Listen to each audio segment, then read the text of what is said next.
welcome back to the RationalInvestor.com Broiler Chicken Show. Trade your trading plans, don't take too much risk on any one trade, and just let yourself get rich.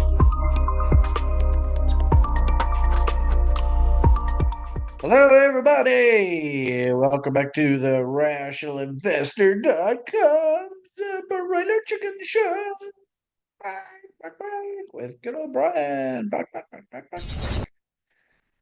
I've got the laptop going here today.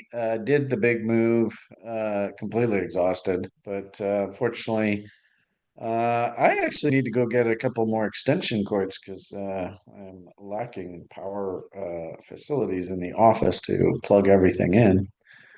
So, big computer still on the pause and working off of this laptop. I've got the big computer up or the big TV screen connected to this thing. So, I can see you guys over on YouTube. Hello. My problem is I'm too blind. I can't read the damn writing. I see Lori M. Hello, Lori. Good to see you. There's Julian. I don't know whether that's our Julian. Black Swan event on Brian's computer, just like crypto. Kind of. I didn't really do myself any favors deciding to plan a move through these eclipse windows. That wasn't probably the smartest thing for me to do. And of course, Cole was like, Brian, what are you crazy? So, but we made it through, so it's not so bad. Norray, hello, Norray. Great to see you, buddy. Got to get over to Europe again. Maybe after this cycle's done this coming fall. I was kind of interested in maybe doing a meetup in October over there on the Greek islands. But God, wait, Chris, have you heard from our Greek buddy, Leandros, lately? God, I don't know whether he's still around or not. Sure hope he. I hope he's still around. I haven't heard from him lately, but I do know that there was Yeah, some seismic activity over there recently. yeah. Well, there's seismic activity all over the world, eh? Holy moly! Yeah. But having said that, you're right. I think he's on Santorini, and that's sort of the heart of the problems. So anyway, we'll keep our fingers crossed that he's doing okay. And by all means, Leandros, if you are watching this video at some point, either today or in the coming days, give me a shout. Wouldn't mind just seeing how you're doing over there, bud. Who else we got here? We got Zotnix. All right, never know how to pronounce your name, but anyway, Black Swan event. All right, well, there you go. Uh, Happy Sunday from Adam. Sacramento Slappers. God, I missed my Sacramento Slappers this past week. It's weird. You get into a nice behavioral rhythm, and I love trading futures contracts. I mean, that's sort of my passion from a million years ago. I used to be a commodities broker. Anyway, really miss those guys. We have such a tight-knit group. There's like 4 or 5 of us that are just regulars in the futures trading room at TRI. It's such a fun little group to trade with. Missed you guys. But anyway, nice to see you, Adam. Hopefully, this coming week I can get back into the groove. As we said, Julian, I'm not sure if that's a male or female, says Black Swan event on Brian's computers. I think we're okay. Who's that person? Amazing wanker. Hello. Back. Okay. Thoughts on NNDM? Yeah, well, I mean, the whole damn venture market's getting its head handed to it right now. So probably similar refrain over there. Burn it down, Trump coin. Yeah, Mr. Big House. I think he went short Trump's frivolity there in the crypto space. Mr. Big House is a pretty slick trader guy. Gotta hand it to him. PMA Bull Alex. Hey, I haven't seen you in a bit. Nice to see you, bud. Welcome to the frivolity. And Jenta says, hello, everyone from Pakistan. Wow, cool. We got people joining us all over the world. As you can see on the screen here, I don't know whether actually I'm not quite sure what screen I'm sharing. I think I'm just going to share my laptop. 11:35 here on the West Coast on the 6th of April. I'm actually a hell of a lot closer to Liam now, so I don't have a 45-minute drive ahead of me, so that's kind of good. But we certainly don't want to keep him waiting, so I'm going to say around let's see if we can try and do maybe a hard cutoff here, about an hour or so. So, Chris, if you could bark at me. Oh, actually, Chris, maybe I should ask first. Chris, are you going to stick around here through this next hour or so? No, cool. So around 12:15 or so, 45 minutes or so. If you see me still barking away, maybe holler at me, Brian. Time to wind things up. Appreciate it. Um, and did we have any questions in the AMA document this week? I can't remember. Uh, This Discord, it's on here somewhere. So yes, probably should have these kind of things over on other pages. AMA document, AMA document, AMA document. I don't really see anything AMA document. Okay. Oh, there it is. AMA document. Chris is so good at being consistent. I love that about working with Chris. Okay, so we've got that to look forward to. Quick boo with the newsletter. Uh, I don't know. I mean, if anybody, and the irony of it all is, I don't know, has anybody else in the world been talking about the market melting down here to begin 2025? Has anybody been talking about January Barometer? I don't think anybody's still been talking about this, which kind of bums me out. It's a little frustrating, to be honest with you.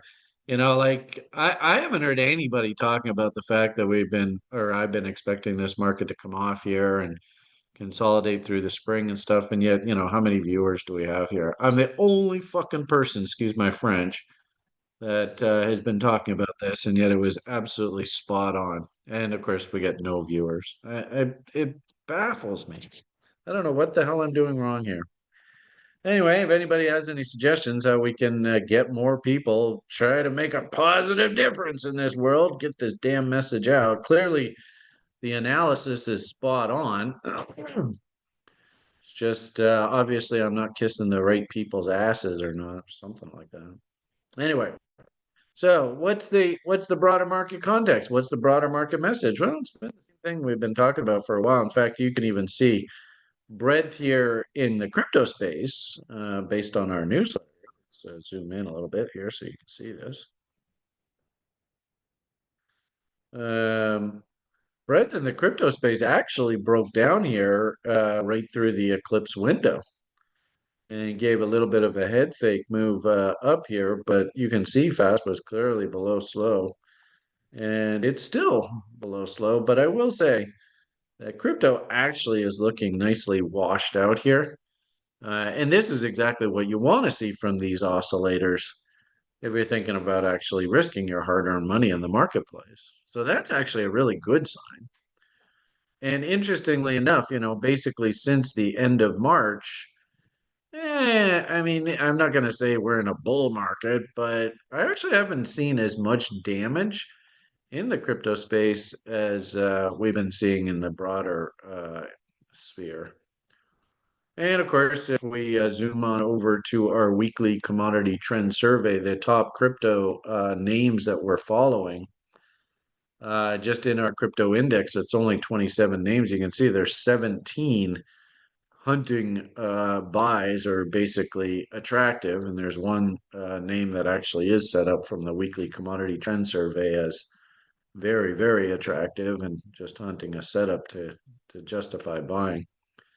But that's a heck of a lot. That's 18 to 27. That's well over two-thirds. No, probably somewhere around there. 9 into 27. Yeah, so basically it is two-thirds. Of the market is either attractive or very close to. In fact, actually, if we're on our webpage, if you are a subscriber, break the crypto market down very specifically, here is that crypto index. And oh, isn't that interesting? Oh, yeah, you got to go over here and then over here. But we even make it nice and easy for you, just reading off the labels. The only things you should be thinking about buying are things that say things like hunting longs or attractive, and things like avoid, you want to just stay the hell away from. And then there's a whole bunch of names that are just sort of like, yeah, they're sitting sort of middle of the road. They could go up, they could go down, but we're risk takers. No, that's not the right word. We are relative risk appraisers. I think that's probably a better term.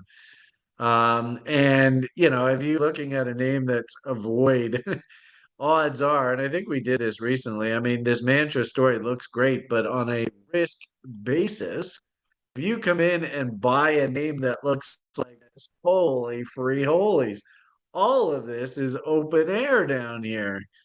And then what's your upside potential? Well, I could do an A, B, C, D. Oh, we've already hit that. Okay, well, yeah, I could do a Bomb off of this range. Oh, well, I've already hit that. So risk, relatively speaking, is extremely high coming in and looking at a name that looks like this. And you can see the indicators, our DI, our proprietary timing tool that is basically a juxtaposition of 45 different technical signals all wrapped up into one in this yellow line. And then moving averages of the DI index. The fast is the 13 EMA, the slow is the 3rd SMA. This guy right here, all it takes is somebody to sneeze, and this could issue the biggest sell signal you've ever seen in your life. So rather than, is this going to issue a buy signal? Is it going to, if you just come down here and you just come along the list, it kind of sucks that you can't see it because I'm doing this on my laptop. But if you just like, these are the biggest 27 names in crypto. And if you just come along here and you see that our system says avoid, well, probably good idea. Avoid it. Anyway, actually, this is kind of cool to see. We're getting bearish market structure signals. That's not a good sign. Bitcoin Cash, Litecoin. In fact, actually, I've been worried about Litecoin because Litecoin for quite a while was in this avoid camp. I did hear some people on the site sort of talking bullishly of Litecoin, but is Litecoin rolling over here now? Oh, I don't even see Litecoin on our top list here anymore now. Oh, isn't that interesting? I don't know whether this has got everybody on it. That's surprising. Litecoin doesn't even make the top list anymore? Something's a bit suspicious there. Oh, there it is, Litecoin. I beg your pardon. All right, so what is it's interesting that the market structure signals are all kicking in. This is our old there was actually a fellow Canadian of mine. I'm not going to name names anymore. I'm sick and tired of giving people specific names for these indicators and signals and stuff. I did really like the idea, but as time went by, I just found that they all end up disappointing me and pissing me off. So no more giving specific people's names to these setups. So anyway, market structure. If you got a whole bunch of M's or a whole bunch of W's in your indicators, I suppose the best place to see this is on something like TradingView. It's interesting that where should we do this? These Bitcoin, crypto's coming off here a bit. Crypto, don't get caught, you crazy cryptos. Crypto ideas. Why don't we go over here? Maybe this will be the best place. LTC USD. And I think this is on Kraken. Mr. Stewart probably has this working off of. Yeah. So you remember just even a few weeks ago, I don't know whether any of you remember this. We had people talking about, oh, look how strong Litecoin is. Look at that big M that just came in and badoosh doosh doosh. But let's see if we can see the M's in the indicators. M in MACD, M's in RSI, M's in Willie. Looks like we got an M there in OBV. So great market structure signal right off of this failure here. And what a big surprise, dumpy dumpy. So, ironically enough, we're just now coming down into actual relatively attractive levels. Maybe I'll change this to a regular scale so it looks a little bit more. I actually had a position on here. What a doofus. And I liquidated it here and the market ran back up. So at least now I can get back into the position unscathed if I want it. But what I wanted was I wanted to be long off of these candle body lows. So now maybe I get that opportunity finally. I will say, based on the profile here, though, and that the fact that the market structure short signal came in here, anything this almost looks to me like A to B, clone that, C to D. So I'm still got a little bit further to go. And then, of course, I've told you guys repeatedly over the years, quite often what I find will end up happening is the market will tank, then it will find some sort of base, and it'll bottom. And you look back over time and you go, what a shock. It came in right off that damn 78.6. So really, there's nothing really out of the ordinary here.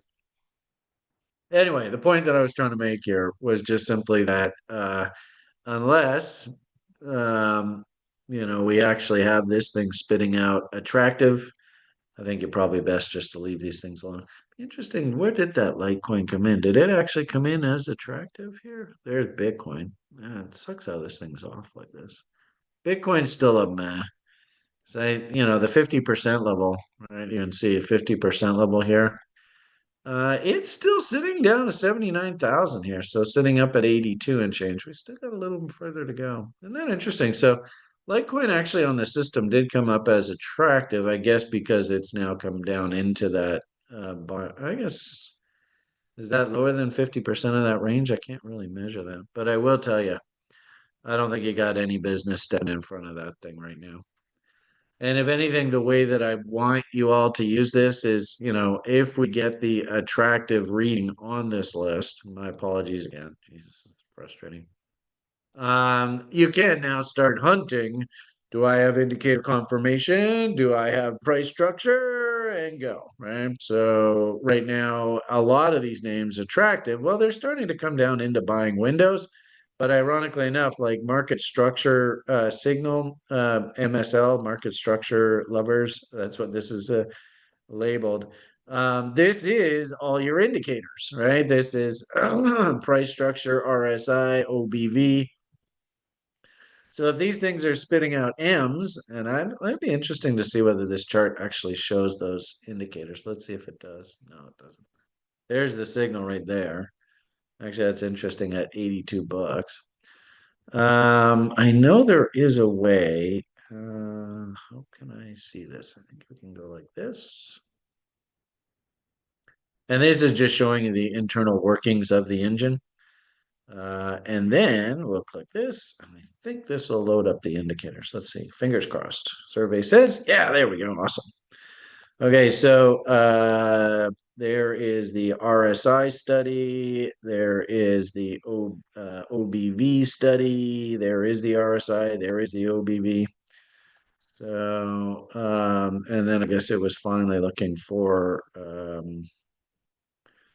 the actual double top. So I guess they're spitting out a double top here. You see, notice how and actually, I guess we've been working a double top there for that long there. Not quite sure what the system sees there.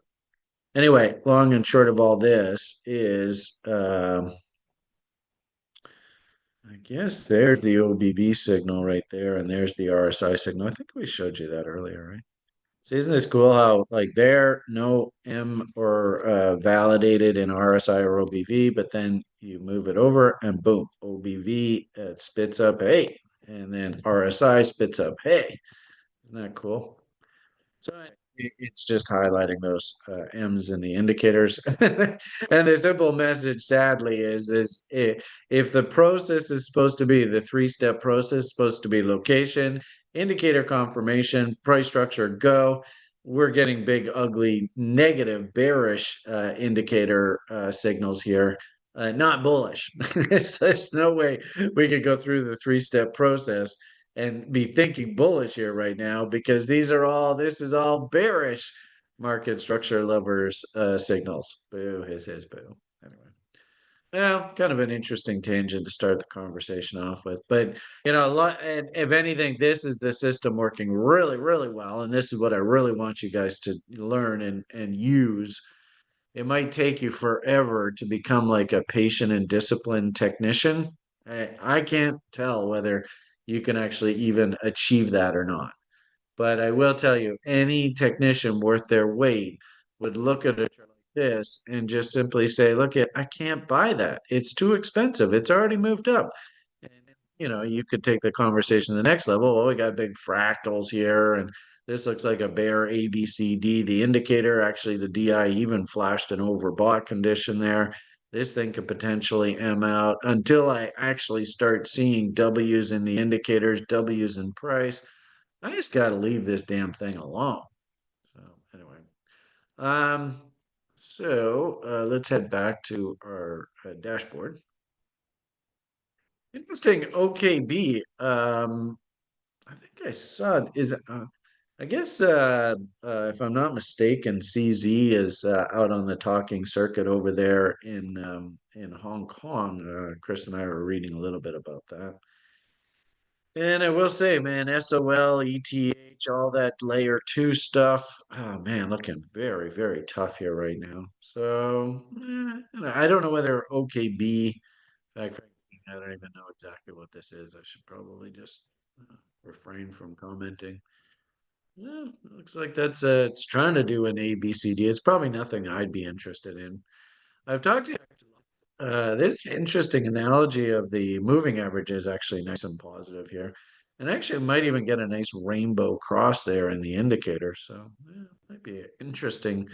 No W's to work with though. And really, since we're just right at the 200 SMA, I don't know whether I'd be interested in this. Might have to do a bit more research. But, interesting it is. This thing, as of the last update, was catching a bid. I don't know what it's doing today.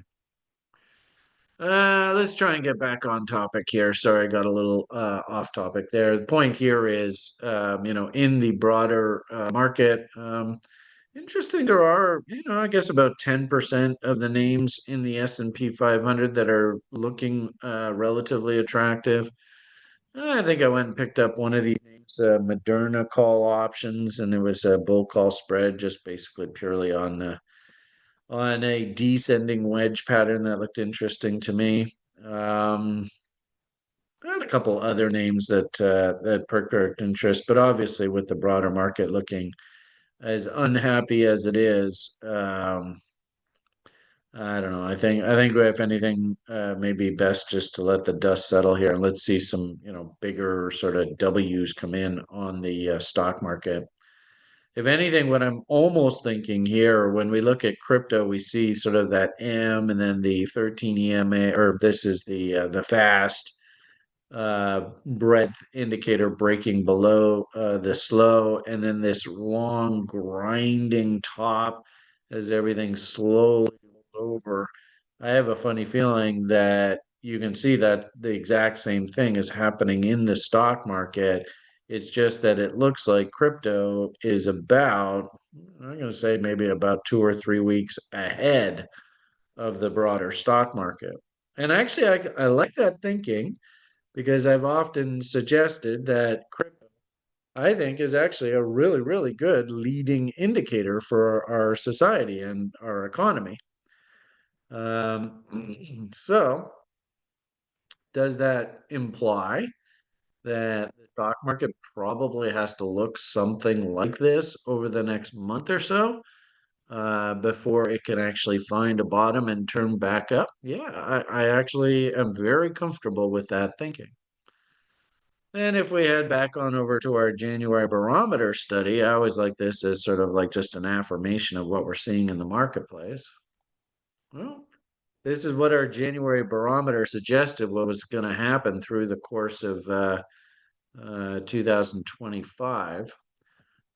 Started out nice little pop up, then a dump, then a huge rally. So there's your first week of the, and then a bit of a pause. So there's sort of like your first week of the year. Then we project that over, the entire first month. So We had a bit of a pop-up to begin with. That's this part right here. That's this. Then this dump, right? We have this dump.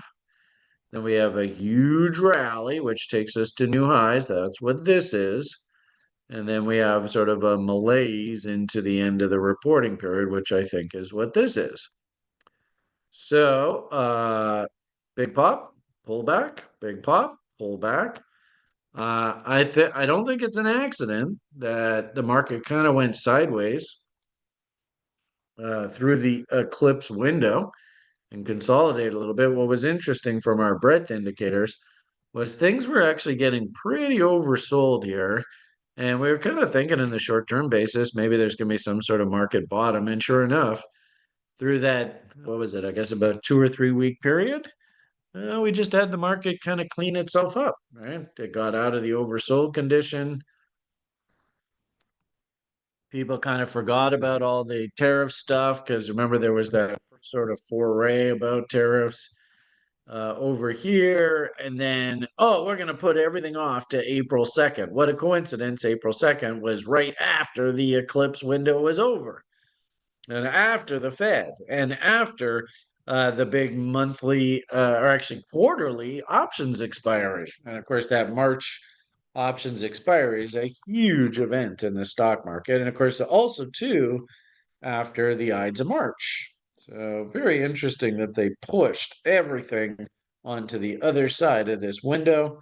So, as soon as the solar eclipse happened, it was sort of like, game on. If you think of Mike Myers and Dana Carvey references, like took a pause. Car was coming by, had to move all the hockey nets. All right, car's passed. Put the hockey nets back on. Game on, and back down we go. Um, so my little sort of color commentary, play by play. We are, and you just went through it. It was remarkable. And the funny thing is, I mean, it's remarkable, but also too, it's not really that big of a deal. Where's the best place to show you this? I'm not quite sure which one I have it on. Is it this one? Nope. No, no, not that one. I don't know what the hell I am. That is up there, so it's not that one. It's over here. There we are. Look at these numbers. This is going to now start getting people's attention. So I've often told you guys that the hallmark for sort of business as usual, not really anything out of the ordinary, is like 2 to 2.5%. So when you get a greater than 2.5% move, people are going to be like, oh, well, that's interesting. Look what's going on over there. And of course, if I'm not mistaken, in our headlines, we talked about the NASDAQ has officially fallen into correction territory. And you hear it all across all the various different media outlets and stuff. Oh, it's a crash. So sadly, and I think it's actually a terrible, how do you describe this?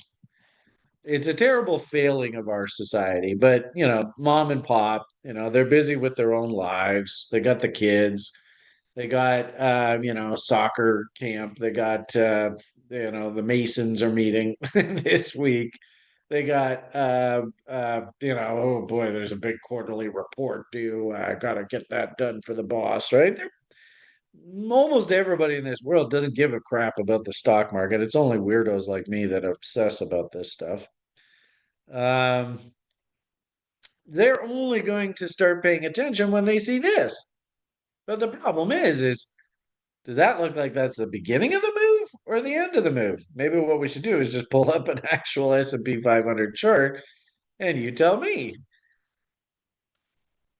Does that look like the beginning of the move or the end of the move? And the irony of it all is that, of course, if you actually, where's the best way to do this? And I have to keep adjusting all the screen size and stuff so everything gets all shifted around. I'm sorry if this looks sloppy. But actually, it even got me funded when I was a prop trader. This is absolutely cliche, right? A to B. Let's even we'll go our A to B leg, right? On the AB. No, we can't see it. And then you go CD. We'll change that to our CD. Where's CD? There it is. AB, CD. We're actually coming into an objective. This is where the market is actually supposed to go. And if you're a professional trader and all that kind of crap, you want to be taking profits here. Not, oh my God, actually, maybe I better sell my stock and get out. That would be just absolutely foolish. So that's the irony of all of this is that, anybody who's just tuning in now and saying, oh, what should I do? Well, you missed the boat. I mean, you can see where the market was smiling at us.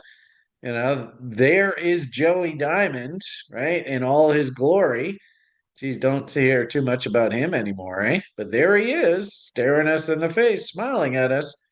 Any JP Morgan executives out there we can chastise? Do you call this Mr. Orange Toupee smiling at you? I don't know. I will say one thing. If you ever see the market smiling within smiles, oh my goodness, that's an even more powerful formation. It doesn't really look that personified here, but you can think of this as like an Adam and Eve setup, and those are by far the most powerful formations. So anyway, there was tons and tons of warning here that the shit was going to hit the fan, and sure enough, and I hate to say it, but we actually through the month of January, this is that original top way up there, right? You can just scroll over and you can see what happened. Boom, down we go. So you can make the argument there was plenty of warning here, especially right on this event right here. What's that date?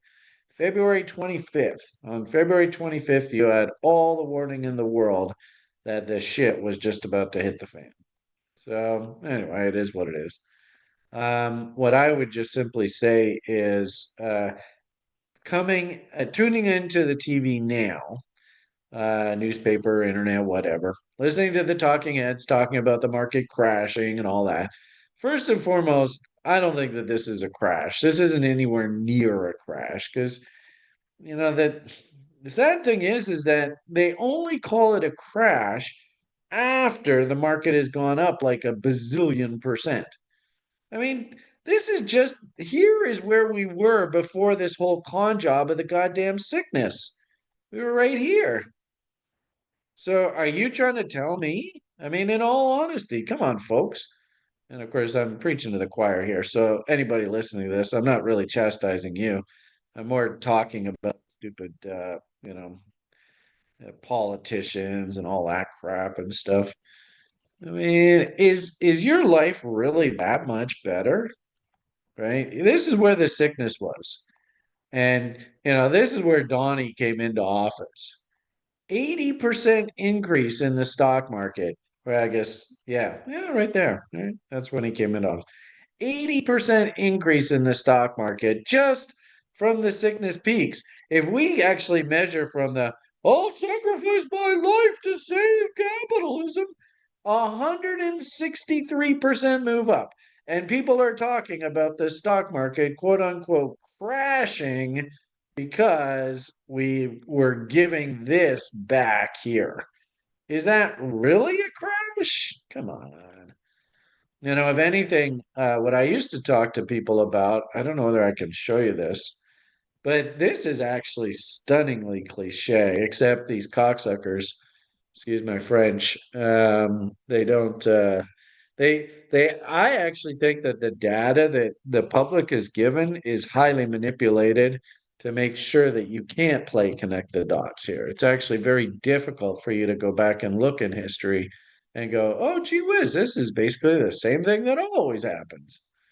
So look at what they did in 1980. So this is our last year cycle. This is that, you could argue coming out of this stupid sickness and all that crap.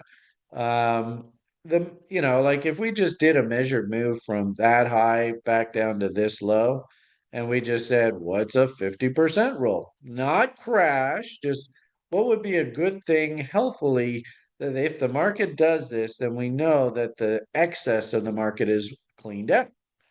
Well, my friends, there is your 1987 stock market crash. Now, was that a crash? I don't think so.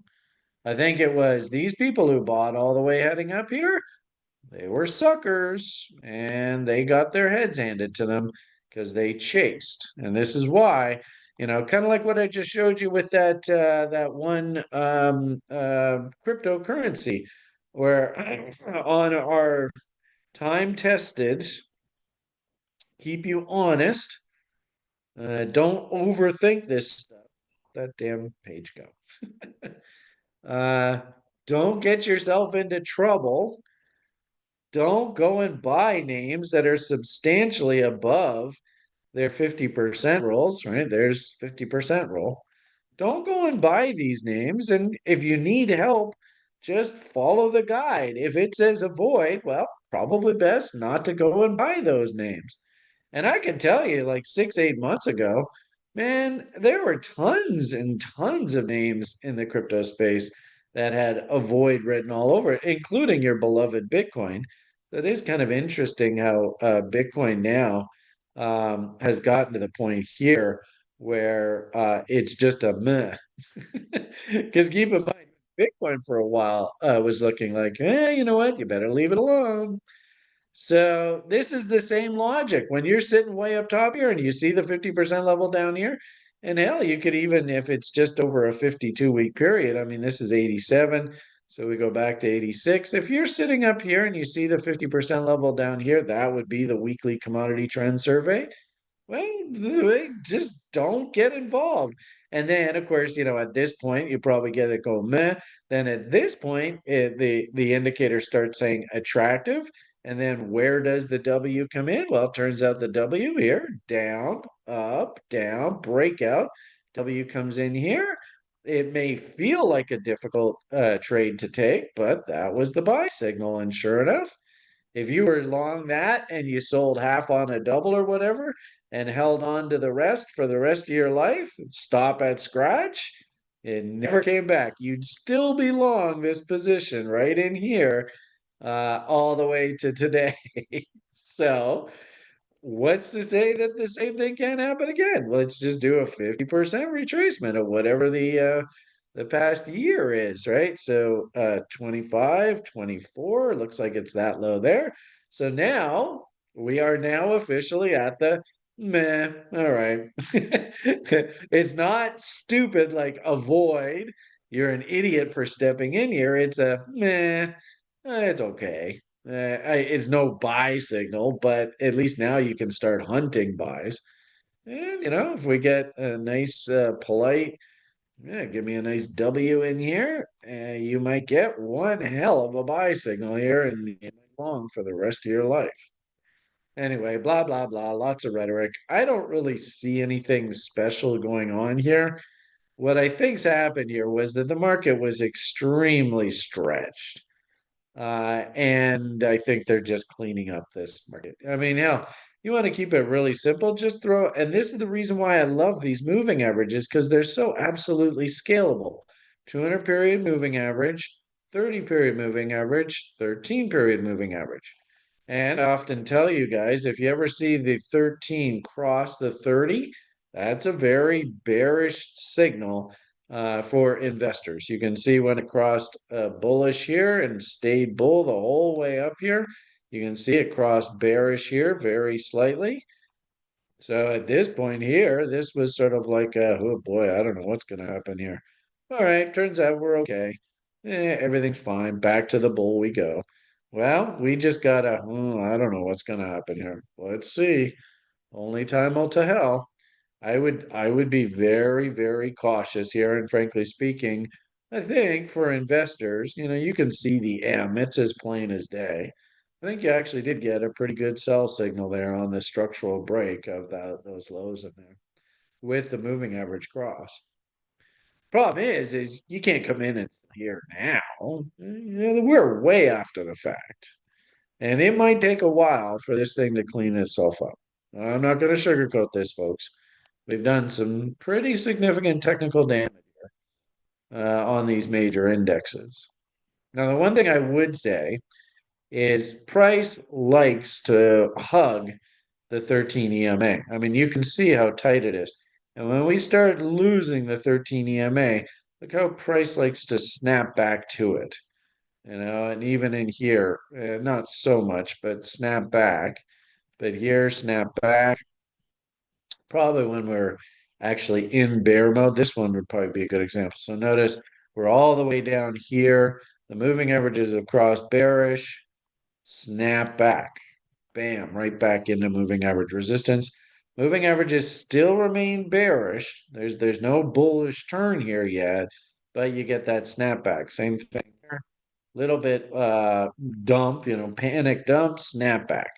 So what I'm worried about, of course, is that Joe Sixpack public, they're thinking about selling here, which I don't think is smart. Then if we go back over to our breadth indicator from the newsletter, I wonder which one that is. This one? Yeah. I'm thinking that these has gone a little bit too far. This is the fast signal on our breadth indicator versus the slow signal. Same sort of logic. This is just, I mean, hell, the S&Ps, actually, if we pull this up here right now, yeah, you could see the fast is sitting at 1. Can only go to 0, folks. So the bottom line here is we are very, very close to some sort of short-term bottom. And you can see they're basically everything in the short term is a sell right now, right? If we looked at almost anything here, mind you, these are the ETFs, but if we go into the S&P 500, my hunch is you could look at almost anything, and you're going to see that,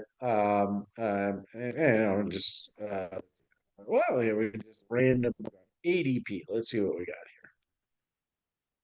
And we see that the indicator itself has broken below the 13 or the fast 13 EMA.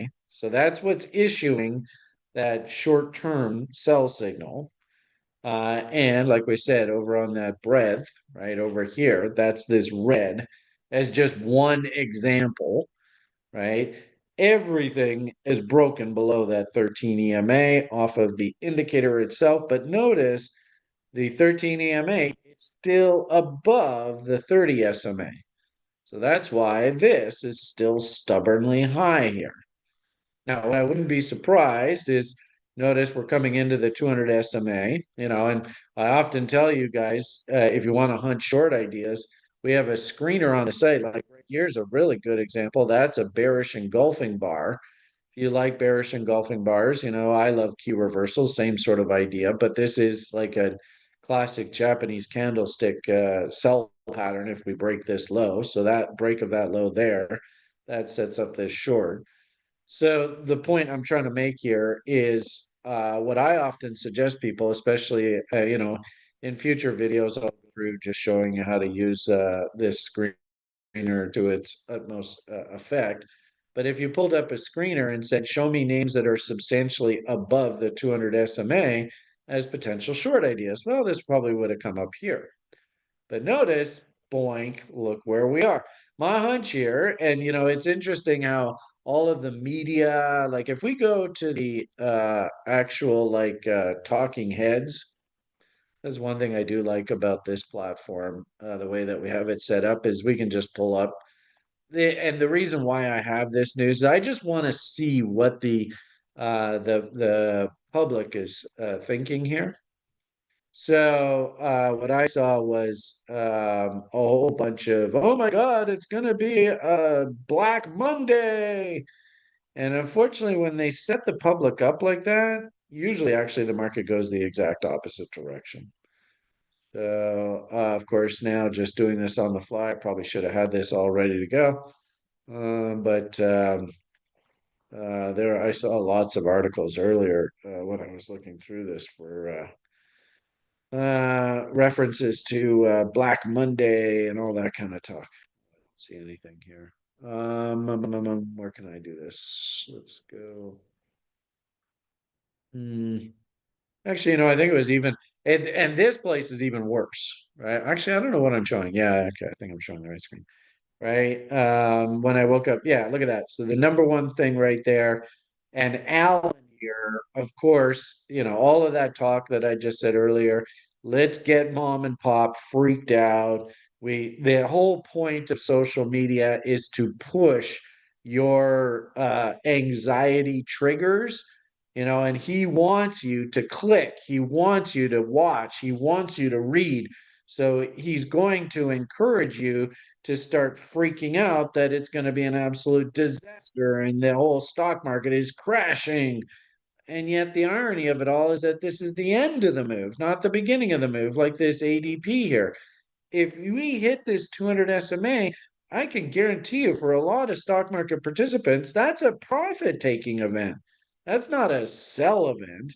So I wouldn't be surprised. We get our Black Day open tomorrow. The market gaps open lower. Everybody and their brother selling everything that they possibly have. And then we find out Tuesday, Wednesday, Thursday, they start bringing the whole damn thing back. I mean, God, we see this repeatedly. So I don't know. I mean, I've probably taken a half an hour here just to try and convey to you this is a terrible place to actually short. And I might argue, and this is interesting looking at this crypto index as a leading indicator. I think that this is what the stock market's got to do over the next month or so. But I might argue that crypto is getting awfully close to some sort of pivot here. And I did notice, like, oh, geez. All right. There you go. So I just spent the whole. Anyway, I hope you guys got that. That's my take on the broader market. Hope you enjoyed that. Now, one thing I'm just going to finish off here because I do have to get going for Liam here relatively soon. We talked a little bit about Bitcoin, of course. I think that Bitcoin itself will actually correct last. So, what usually happens here is the market waffles. And then Bitcoin finally breaks. It's across all of the headlines. Oh, Bitcoin's a disaster. Oh, it's the end of the world. And that's your bottom. So I still think that the correction that we've been talking about for a while is going on. There's nothing new here.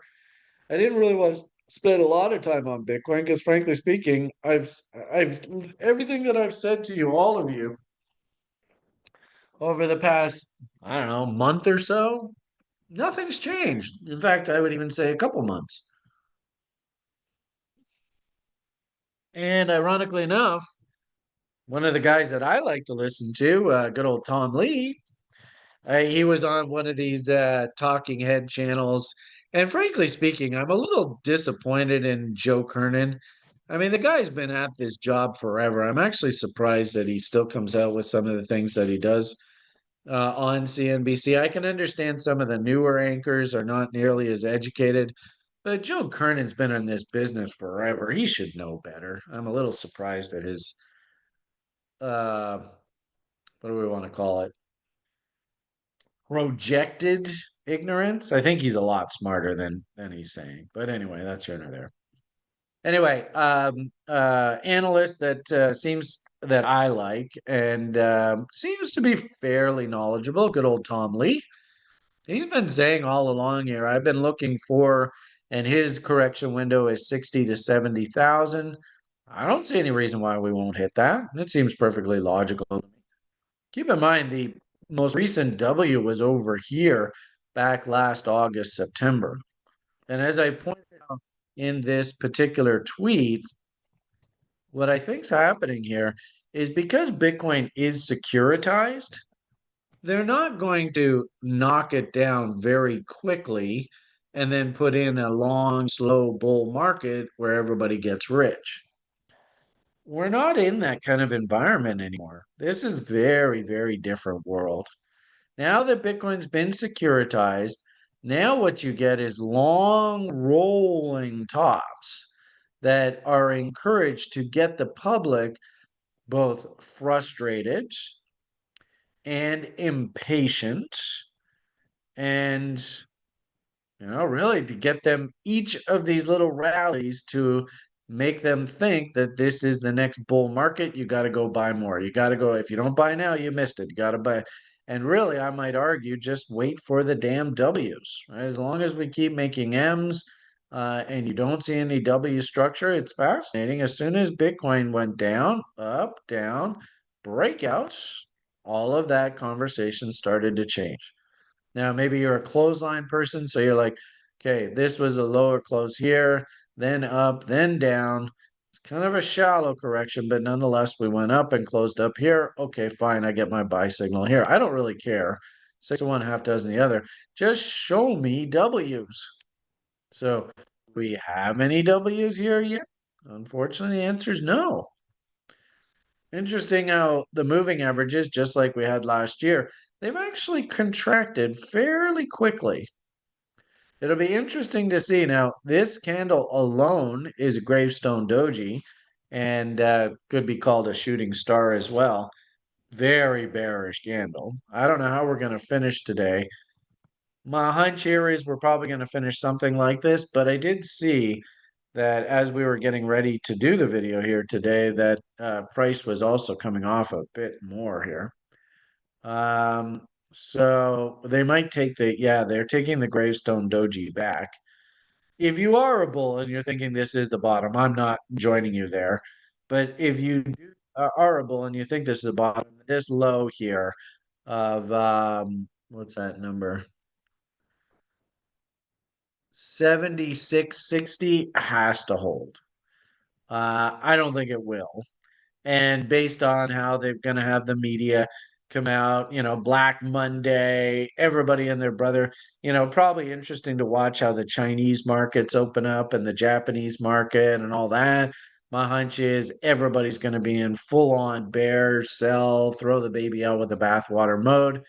Hell, if they dump this thing all the way down into 60,000 here, then I'll be like, all right, well, you know what? We can literally go back into the market and buy the original double bottom from last fall. That's probably a risk we're taking, frankly speaking, but not here. That's for sure.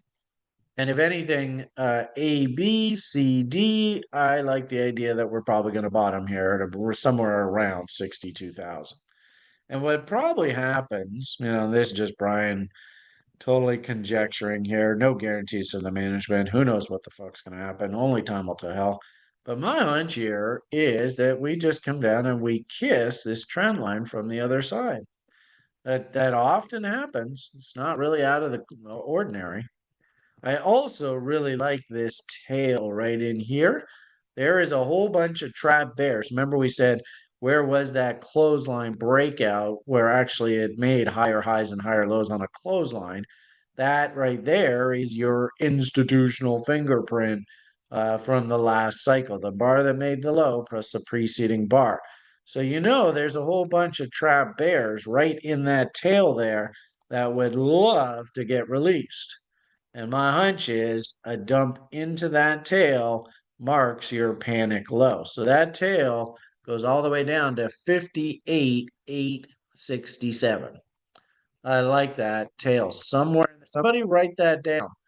Beamish is calling this tail 58,867 as our pivot low. Now, probably what happens is we come in down and tag that AB equals CD level. And if you want to get really fancy, I haven't got a lot of time, so I'm just going to quickly eyeball this. But boo to boo, and then we take this and project that off of the highs, and then we come over here and we go bot trade, boom, there we go. So yeah, this makes sense to me. There is the bot objective. If all hell breaks loose, 127s, notice candle body highs and lows for a trade location. Love that. Also notice too, there's a bunch of trap bears down in there that would love release. And then if the wheels really fall off the bus, then all we do is we come back down to our 4-year moving average, 1.618 at about, what's that, 46,000, somewhere in that area. So those would be my objectives now. Objective one, and I think this is the bottoming window. is around Tom Lee's lower level for his correction window, 60 Gs. If the trouble really is bad, then 55 and 45. I might just argue if you are a little old lady, nanny nibbles, all that kind of fun stuff, and you're thinking about stepping in on the buy side down here, I don't see any reason why you can't throw in a little bit of a bid off of each of these three levels.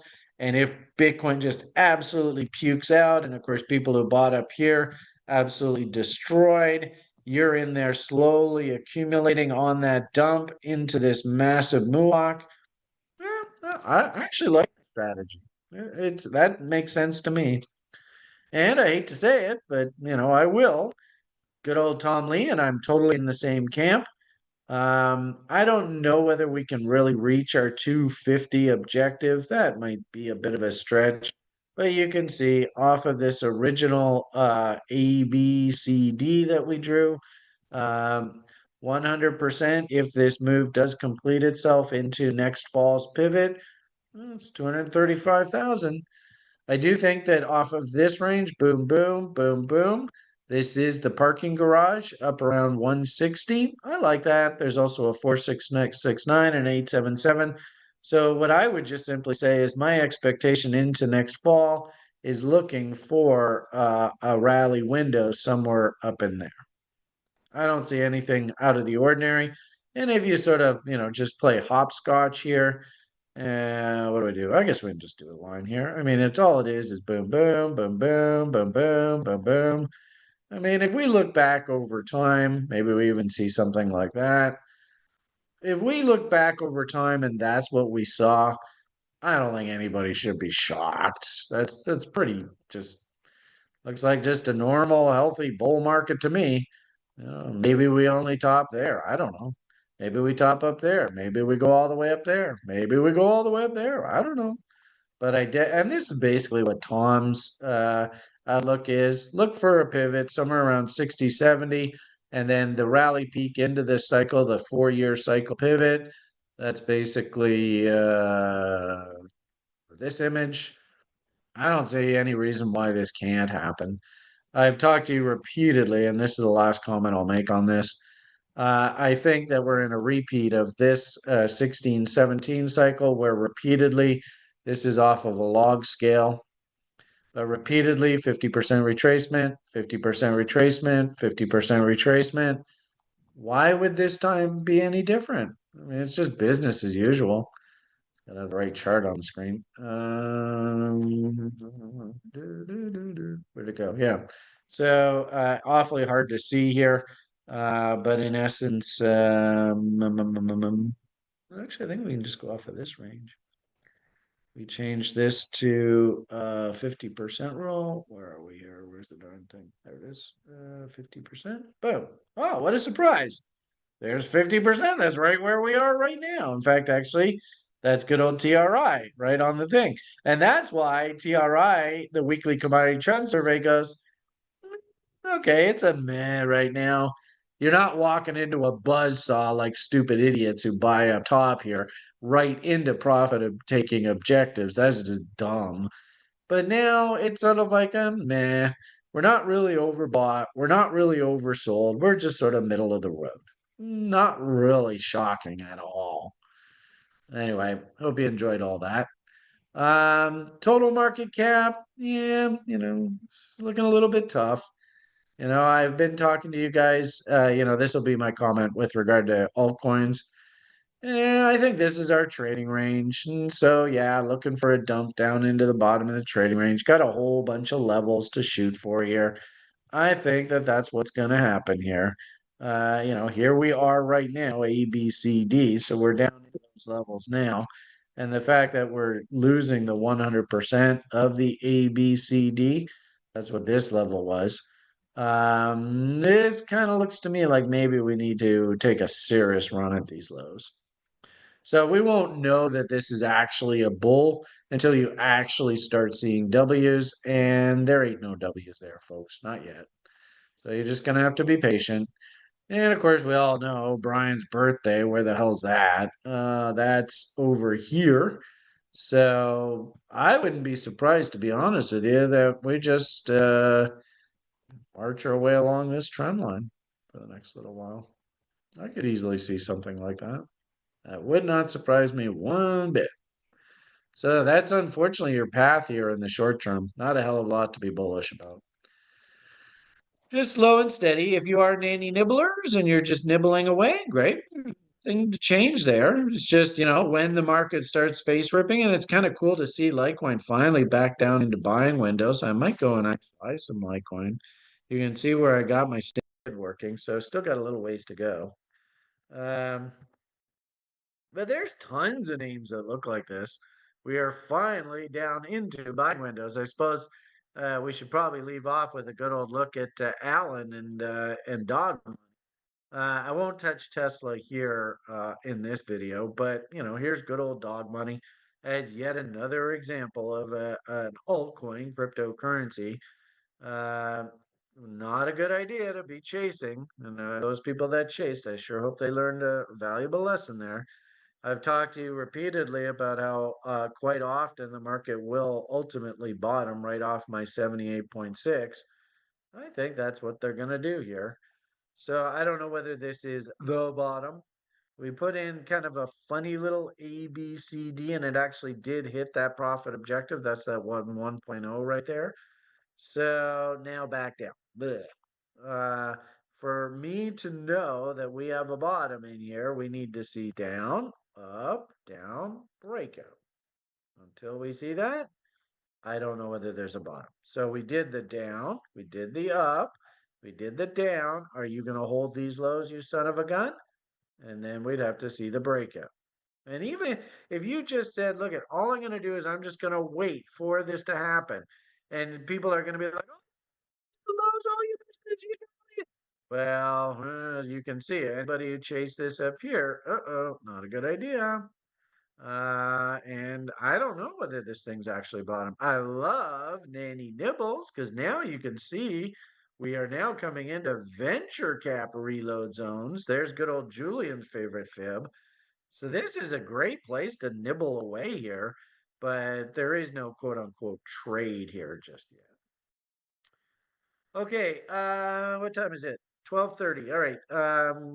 I think we have enough time to head on over to the AMA document. Then maybe we'll just take a look at the chat and see whether there's anything there. So AMA, Chris is so awesome. I think I told you that before. He sets me up for success here. Thank you, Chris.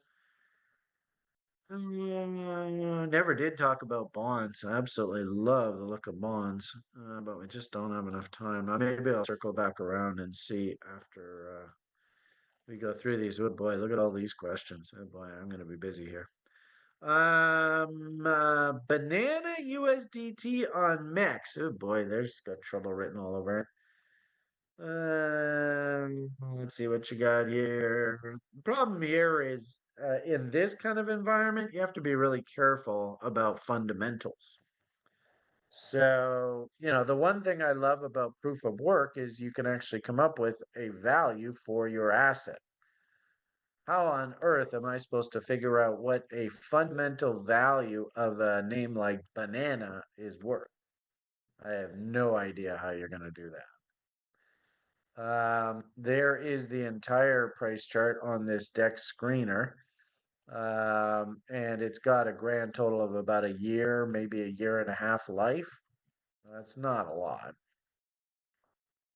Technically speaking, if we went through our 3-step setup, the very first thing I would ask and you don't know, because a lot of these altcoins, this thing could be trading on other exchanges, other places. And there's actually quite a bit more history. But just technically speaking, are we at or below reload zones? Well, yeah, we are. Could we throw on something like 88.6 to help us see venture cap reload zones? Yeah, okay, we're in there. Okay, well, that's not bad. How about indicator confirmation? Do we have signs of divergence? How am I going to do this? Where is that what this is? Oh, yeah, there we go. Why don't we just do something as simple as RSI? Everybody loves RSI. Do we have any signs of divergence? Looks like this low is a lower low, eh? So this low here is 23.53, and this low here, 21. That's a lower low. So we had a big dead cat bounce off of the lows, but no divergence. Maybe we'll have a divergence develop here. So that would mean that price does have to go and break that low and then turn back up. And if your RSI does not do that, right, it does not break to new lows, and it holds this low, then maybe you got something to work with. And that will be, and of course, I'm just, totally eyeballing this. But that will be sort of your, all right, well, we've got location, right? Reason number one to justify a trade, reload zone. Now we're waiting on reason number two, indicator confirmation. Big question mark. We have not got indicator confirmation yet. And that's as far as you can take the conversation. So that was nice and easy. So then the next stage, if you were so inclined, we get that indicator confirmation. Ideally, I'd actually like to have RSI go up through whatever and if anything, you probably don't want to have it this big. You want to have it, kind of smaller. So maybe we dip down here, then we make another lower low, then we start to turn up. And on this lower low, you get a smaller divergence like that. That would be awesome. Because then you'd have like double D's. And Brian, he loves his double D's. So if you got something like that, then we would have reason number two to justify the trade, indicator confirmation. Then at that point, you can start saying, all right, well, do we actually have a W in price to help me frame my trade? I'm going to buy the middle of the W and I'm going to put my stop loss right there. There is my risk window, right? And then you can start measuring, do I have 50% retracements to give me a reward that's worth taking this risk? So we're at stage one. We do not have stage two, and we can't even start thinking about stage three. We're still waiting on stage two here. So that's my technical take on your banana. Kind of sucks, but it is what it is. All right, let's see what you say. So correct me if I'm wrong. So what I see is price is at or below reload zone on higher time frame. On the daily chart, you have confirmed MACD, bull div, double D, your favorite. Confirm MACD, double div. Well, we didn't have MACD on there. We did have RSI. So for this purposes, we're going to go with RSI. No div there yet. Willie W out of stupid 13 EMA crossing above 30 SMA. We are way below 200 SMA, a test of the 50% level. Can easily get off a double, and we have two confirmed daily doubles. Oh, wow, what am I looking at? This is the daily? Wow, I don't see any of this. I'm not quite sure what you're seeing. Remember in the course material, we explicitly say if you are thinking, and I don't see this at all. I'm not quite sure. This is versus Ethereum, though. You're looking at it versus USDT. This thing could look totally different there. How are we going to do that?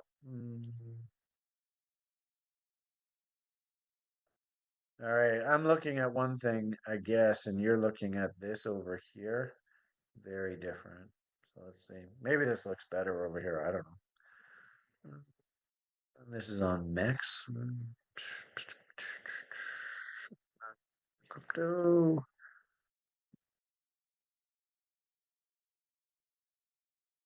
Oh boy.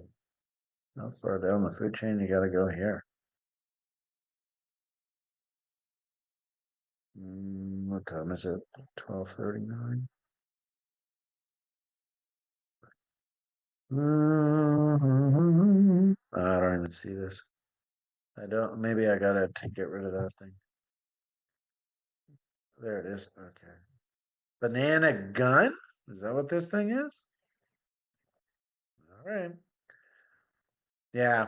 So in the course program, right, the school program, we explicitly say to you, first and foremost, hunt those weekly W's. Can you see this W here?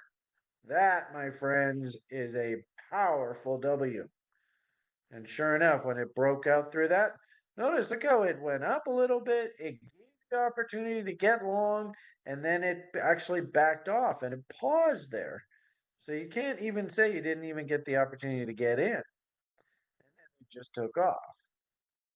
Maybe you just wait for the Wyckoff check, which never came, and you would never have gone filled there. Yeah, it could be.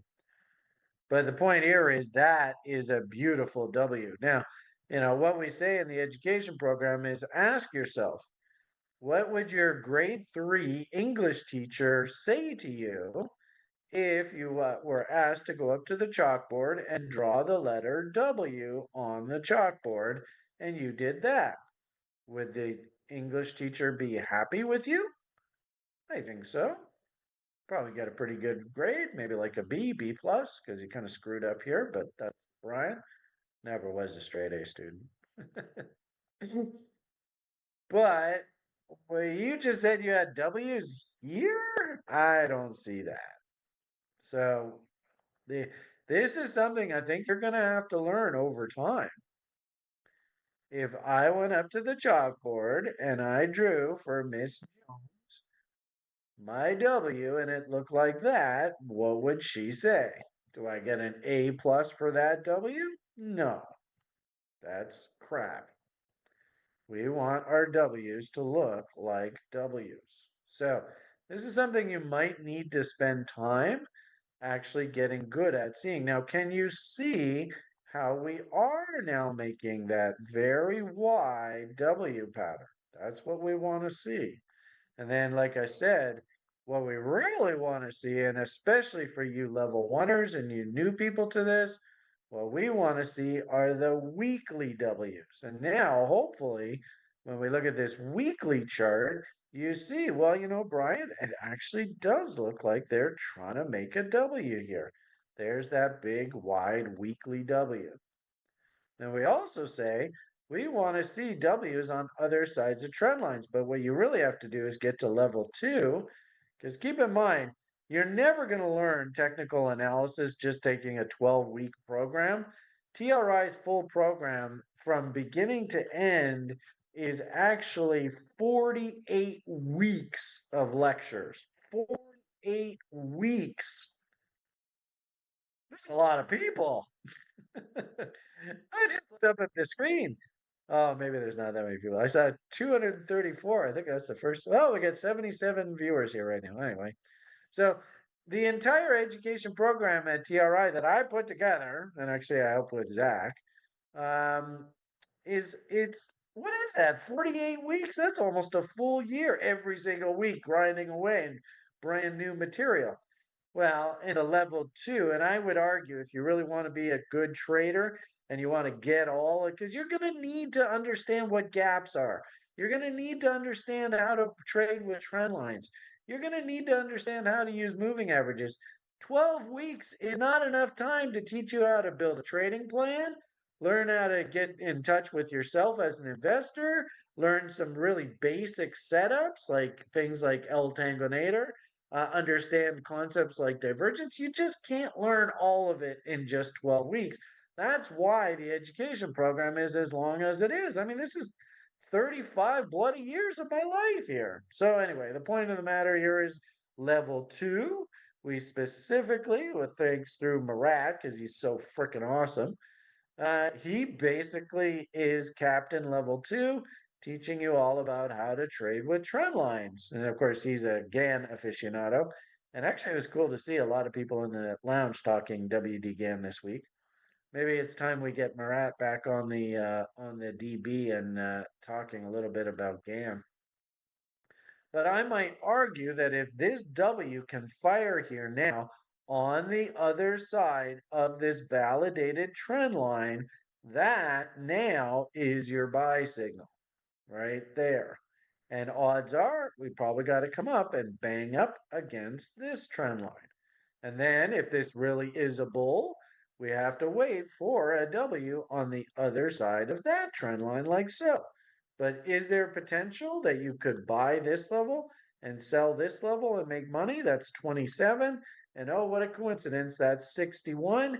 What do you think the odds are that somebody's going to buy here, institutional player, and sell half on a double here to establish that risk free trade? I mean, that's the way this game works, folks. I'm trying to teach you how institutions trade markets. And this has got institutional trade written all over it. But sadly, it's not here yet. This has not W'd yet. And I think for the person who asked this question, I appreciate your enthusiasm. I appreciate your gung ho. But this is not, I mean, maybe this one might be workable here, here to here to here to breakout. You're in the money. And then, if you're just going to trade these W's, then you got to go, oh, here to here to here, M. And quite often, what happens, the market will do this repeatedly. So, whoever asked this question, this is an excellent lesson for you, even though I don't think you were expecting this. Here, let's put this like so. If you're going to trade, I mean, I don't like this as a W, don't get me wrong, but yeah, there is structure there. If you're going to take this trade, you have to appreciate that the market basically took this W back. Like we went down, up, down, breakout. And notice, look at the level that it was done off of right there. And then the market goes, all right, I'm a bull. Oh, maybe not. Oh, no, I'm a bull. No, no, no, I'm not. And it breaks down. And you, as a trader, if you're going to trade this, you have to basically exit on this M. The market said, I'm a bull. Then it just instantly said, nope, sorry, I'm a bear. So you get in, get out. Now, that's if you were trading this off of that perspective. But frankly speaking, I don't even really like this as a W. I think that would be extremely aggressive. And you were just basically told as soon as this rally exhausted itself, you better get the hell out of there. So, yeah. And also remember, too, this is the ultimate in venture cap. I mean, you see what's happening in the broader market right now. Is this really the time when we should be like uber insanely bullish and trying to like snipe bottoms here? I don't know. I mean, especially in level one, if anything, what I would have hoped to have seen you do is paper trade. I also really don't really like us calling divergence here as well. I mean, maybe there's this huge one, but as I said earlier, remember we were talking about RSI. I don't know. I think you're kind of stretching it. I do like the fact that Willie got stupid there. So I think you did a correct read there, but I don't really like this as some sort of long-term sustainable bottom. This looks like it was a trade, and then instantly M, M, M. We're getting wicked fail signals. If you were trading this, you were told, okay, fine, get in, but you better get the hell out right away. So, and it doesn't surprise me. That actually doesn't surprise me because this was all around that crazy eclipse. So we went into the eclipse window there, Friday the 14th. Remember that? Market went relatively happy. And then we came out of the eclipse on the 28th. And literally, look at that. That's incredible. Here's such a, and sadly, as a new person to trading, you're like, what the hell is he talking about now? I don't know what the fucking eclipse is. But you're just gonna have to learn this. And if anything, everybody should take screenshots, be journaling this. This is incredibly powerful information. We were talking about this on the site day after day after day, week after week.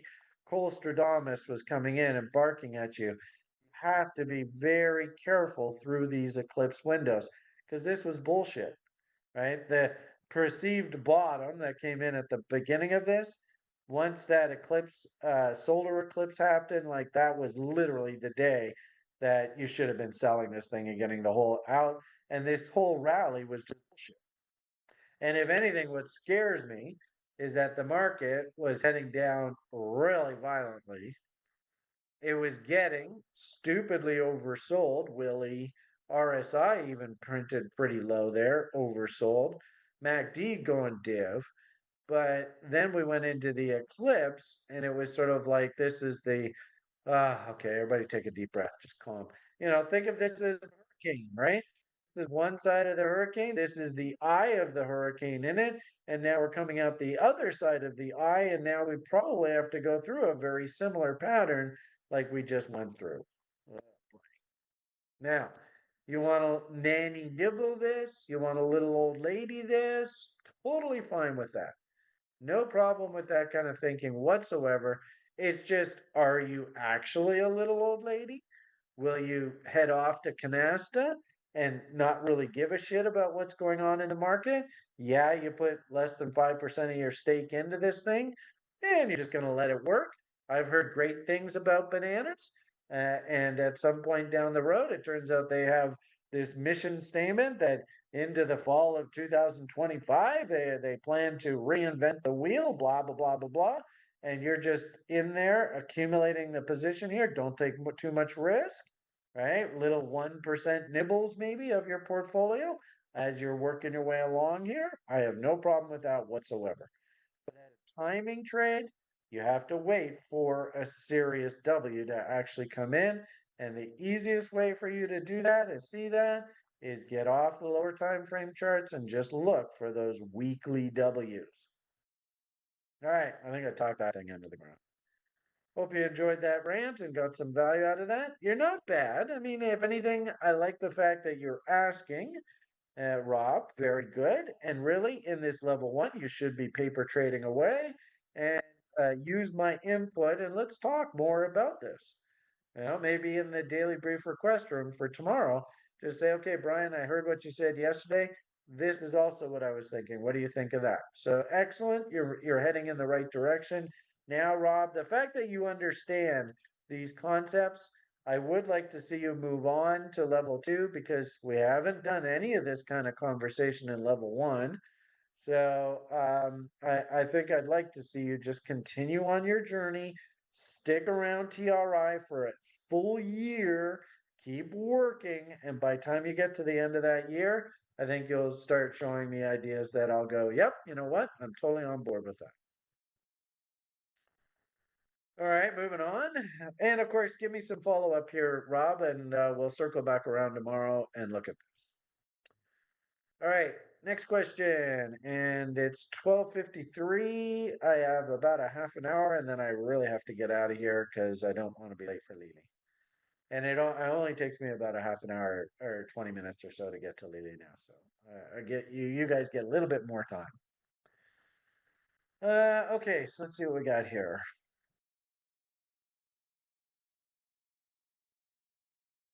Where to go? Goodness. Did I miss it? Maybe I went the wrong direction. Sorry.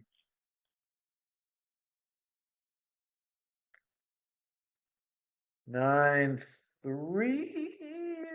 I think we did that before. It's 4 now, isn't it? Sorry, April. Yeah, okay. Sorry, everybody. Darn it. All right, now what did I do? Oh, goodness. Come on. All right, well, here we are. Let's try this again. I can't read what that says though. Okay. Crypto published on TradingView. Bitcoin Tether US perpetual contract 1 day Binance. Okay. We've got some. What is these? What are these? 2 times, 3 times, 4 times, 100 times. I'm not quite sure what these bands are. So you got some fib extensions. Yeah. Yeah, actually, I've been seeing that more and more. Sort of talk about, 180 or so, 170. In fact, I think I have that on my chart as well. I think I have those levels pointed out when I was going through my Bitcoin rain. I pointed that out. Okay. So I was just doodling on the chart and came across that the distance that, quote, did not reach the 1.618 is the same on the first two fibs.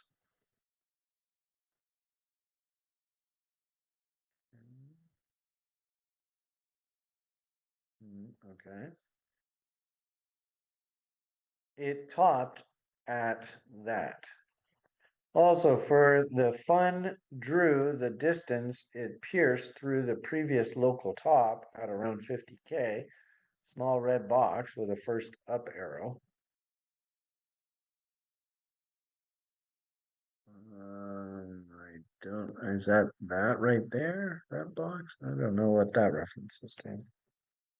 And placed it at the next 1.618 line, second up arrow. So one up arrow, two up arrow. Okay, I guess that's that there. Maybe he meant blue. Also might mark a top potentially coinciding with the 2x1 line. Okay. Is there a question here? Hmm. I'm not quite sure what if there is a question here. Did I miss something? Bridgeforth. In the TRI lounge, you asked a rhetorical question. Is it finally time to turn bond bullish? And on X, you said, wow, I couldn't leave a piece feeling more US dollar bullish. Yeah, wow. That new Treasury Secretary, that guy's a fucking badass. And you can totally tell that he's a hedge fund manager. You know what the first thing that he said in the interview was, hey, I'm a risk manager. I mean, that is the most perfect thing to say. Because really, what I'm trying to teach all of you is to be risk managers. Think risk first. And I'm sure he sat down and he said, how much money are we spending on interest every single day? It's $3 billion the United States of America is spending on interest every single fucking day. $3 billion. And I'm sure he said, we can't sustain this. This is unsustainable, folks. So articulate, so to the point, so down to earth. Yeah, when I listened to him, man, he was incredibly down to earth. Very, very intelligent gentleman. I really like that. All TRI people should follow and take note, and you should take notes. Yeah. After reading this, I almost expected to see a picture of you in a mega hat. No, and in fact, I don't even give a shit about the rhetoric. Keep in mind, he says things like mega to try and instill the voters, right? He's trying to hit a trigger point with voters. I don't think he's really trying to make America great again. But I definitely think that Mr. Trump really dislikes this whole sort of subsidize the world economy at the US taxpayers' expense. This is Brian Beamish we are talking about. But then I remember this Brian. So that will never happen. Ha ha ha ha. Well, what I would love to, the hat I want to wear is MACA. You know what that means? And fuck, if you say that in my country right now, like literally the woke assholes go fucking ape shit on you. You can't even be nationalistic in my country. That's how disgusting this country is right now. Hope to God it changes. But you probably also read the rants and tweets and shit I put out about what's happening in my country. All right, so let's get to questions. But isn't it true that when, quote, bonds are high, stocks will die? No, that's not necessarily the case. And when bonds are low, stocks will go. Sort of. I mean, bonds technically are a quote unquote flight to safety. But there are scenarios, and of course, the late 1990s was a perfect scenario where you had bond yields falling, bond prices rising, and you had the stock market doing really, really well. So it really all depends. Are we in a greed cycle or a fear cycle? And did we just change cycles? So if you are bullish on bonds, are you calling for an end to buying stocks and a catastrophic stock season? And possibly no parabolic bull run in crypto in this cycle because you are long term bullish on bonds? Or are you just short term bullish on bonds because you expect Powell to eventually cave to Trump and lower rates in the next meeting of the Fed, and so the bond mania will be just short term? Please go a bit deeper for us because the two scenarios are very different implications for stocks and crypto. Yep, you're absolutely right. Unfortunately, what you're going to have to learn, and I don't know whether I can do this in such a short period. I think, if anything, what I would suggest is why don't we do like a good half hour, 45-minute dissection of this bond chart, and also too, we need to pick apart all the reasons why I was so enthusiastic about this interview with Mr. Besant, because I tell you, listening to him is exactly what I said here. Is he just made all of the fundamental reasons why we should be U.S. bond bullish. So maybe even when I get back tonight, I'll go through and I'll just go point by point by what were the fundamental reasons to be US bond bullish? And then you look at the actual price chart and you go, holy shit, aren't we supposed to buy low and sell high? Remember that stupid idiot, the bond I spent months chastising that stupid fucker, and yet he's never acknowledged the fact that he probably got people to buy bonds, the bond king, right up at the top of the market. And all those people that bought that recommendation from him, what a stupid idiot, they all got absolutely destroyed. But this is, in essence, technically speaking, everything I'm trying to teach you. Keep in mind, this is a weekly price chart. This is ironically enough, this is the same thing as the crypto market. Where do you see a W yet here? I don't see a W yet. And I think in the tweet I even said, I'm really, really enthusiastic. He is making the fundamental argument to be US bond bullish. And now I can see a trade here. I mean, fuck, that's like a 30-40% return on your money buying down here and just taking profits at the 50% rule. That's 30-40% on a bond investment. Because keep in mind, you also get paid a coupon the entire time you're holding it. That we've got our old buddy Hugh Hendry, who is uber bullish of the bonds. And of course, I've posted lots and lots of videos, probably before you came to TRI a couple of years ago. Hugh was all bullish of bonds and he was buying bonds crazy in here. And he's had to sit here for the past couple of years underwater waiting for this market to finally rally. But he is like, his whole argument is uber bond bullish. And also, too, think about this in a global macro perspective. Because keep in mind, this kind of instrument, this is like literally the benchmark the world is using. And is there one country in particular that everybody was uber bullish about? And now it turns out that they're actually in deflation, that their economy is collapsing, that their population is actually been overstated by like 2x. That literally they can't buy a friend. They can't even muster enough military might to invade a little tiny island off the shore. Hopefully, you're getting my picture. The message, and this has been Mr. Hendry's argument all along, is the con job of Winnie the Pooh and China. It's finally starting to unwind, and people are starting to wake up and go, "Oh, gee whiz! Actually, it turns out the whole thing was a fraud." And what are interest rates going to do in the face of like a third of the world's capital is just all of a sudden vanished and disappeared. That's very bond bullish. They are literally talking about deflation now in China. It is happening as we speak. So, on balance, 50% rule, you can see the gaps. We're breaking down trend lines. There's actually a really cute little reload zone off of this low.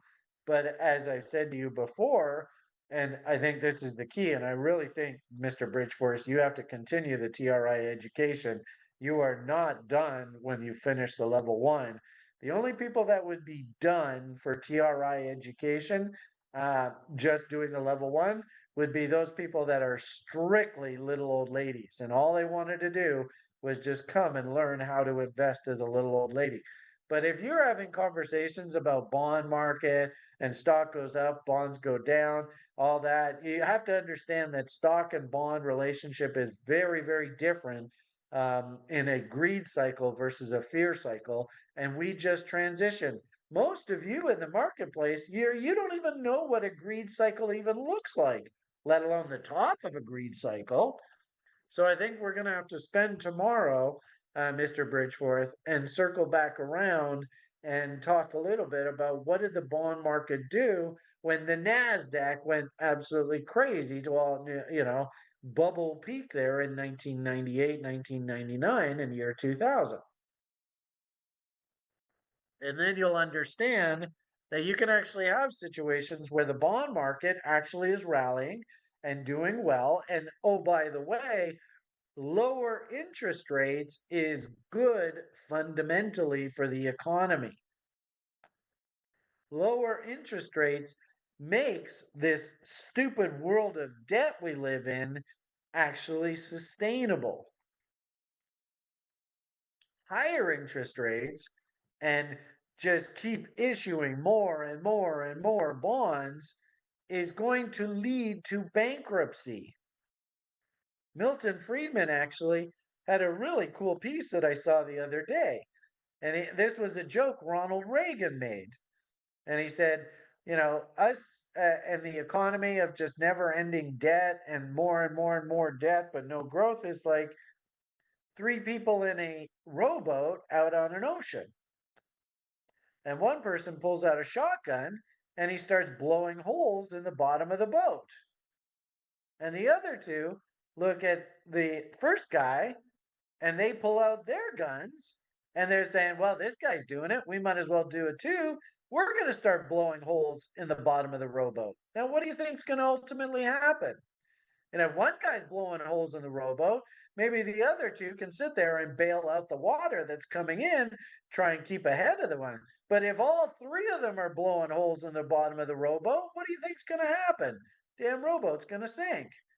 And I thought that was a really good analogy of this idea that you can just continually deficit spend and, oh, we're going to outspend you because our economy is so much better than yours. Well, that doesn't make any sense. At some point, the market's going to say, look, at none of your debt's any good. We're not taking any more. And the whole fucking house of cards collapses. So you could make an argument. And again, what I think you ought to do, uh, Mr. Bridgeforth, is just simply go and listen to this interview again. Do me a favor. Do it for Uncle Brian. You don't even have to do it for yourself. Just sit. It's an hour long. It might be really painful for you, but just sit and write point form. What are the bond bullish case he's making? He's talking about reducing spending, which means reducing the new debt being issued. That's bond bullish. He's talking about, I'm not going to give you the hints. I'm just going to leave it at that. That's a really simple example. But there are a whole bunch of points that he made in here that are very bond bullish. And I could actually see once we get out of this, well, we'll just keep deficit spending our way into oblivion, then all of if they can actually pull this off, this becomes extremely bullish for the United States of America. And relatively speaking, every other country in the world is doing the exact opposite, and especially the Europeans. Now, you tell me, is there anybody, first name? I don't know the first names, who know? Last name starts with an R. Are there any people in our society that actually don't give a fuck? Excuse my French, but let's call a spade here, about the fate of your country. All they want you to do is keep issuing more and more and more debt because they live off of the interest you have to pay on that debt. Is there anybody in the world that likes that scenario? Money masters? Do we have to go down that rabbit hole again? So, what these people are trying to do is they're trying to break that cycle. Now, I don't know whether this is mega or I'm some fucking white trash and I've got on a mullet and all that and I carry a shotgun in my pickup. I don't give a shit about that. What I care about is what is good fundamentals for your country. And what he is proposing, and as a hedge fund manager, as a guy who makes money from trading, he is approaching this from I want our country to make money, not be slaves to these international banksters. That's the key to this. Anyway, let's circle back around tomorrow. I want, in fact, in this AMA document, Chris, if you could remind me when we come back to this tomorrow, I want you, Mr. Bridgeforth, to write out here what you heard from me, because I did speak to each of your points here, and then I want us to further this conversation because it's an incredibly important conversation, and I want you to go and listen to that video, Mr. Bridgeforth, and I want you to put point form. What are the four areas? I talked about one, so I gave you a freebie. What are the three other areas that Trump policies are changing fundamentally the fabric of the US economy, which will basically put the bankster model of bankrupting the United States of America and then maybe going and using China as the next fucking hegemony or something? Put that shit out of business. All right. How are we doing here? Okay, I got two more questions and I got about 10 minutes left. All right, Mr. Ninja, Miss Ninja, maybe. Hi, Brian. You've got an interesting what? You've got an interesting. I don't know if the right word is intuition or analysis on peeling away current events with phrases such as war of wills and waking up a sleeping giant in relation to Germany euro. Yeah, oh boy. I mean, the problem is that the euros it was an interesting experiment. I don't know if this euros experiment's going to work. It was an interesting experiment, and the Germans have got themselves in a bit of a hole here. What makes you come to these comments? Is it straight from market analysis, movement, or a combination of politics, markets, etc.? Um, War of Wills, I think, is more a reference to Mr. Trump and the international bankster cartel. Because the international bankster cartel would like to see these Western civilizations just keep issuing more and more and more debt, just keep living in bigger and bigger deficits. And of course, local inflation absolutely kills the local citizens. But the international bankster cartel doesn't give a fuck about that. They go about the reset, the great reset, excuse me, and everybody gets to add a zero onto the end of all of their prices, So you used to have a dozen eggs cost $1. Where's Adam? Now a dozen eggs cost $10. The California dream. If anything, California is an absolute perfect analogy of the Great Reset, if it's pulled off. Versus Mr. Trump and Mr. Hedge Fund Manager that are like, whoa, what the hell are you doing to our society? Why are you destroying the fabric, what it is to be American, all that kind of fun stuff, free markets, capitalism stuff? Why are you doing this? So that's the conversation of war of wills.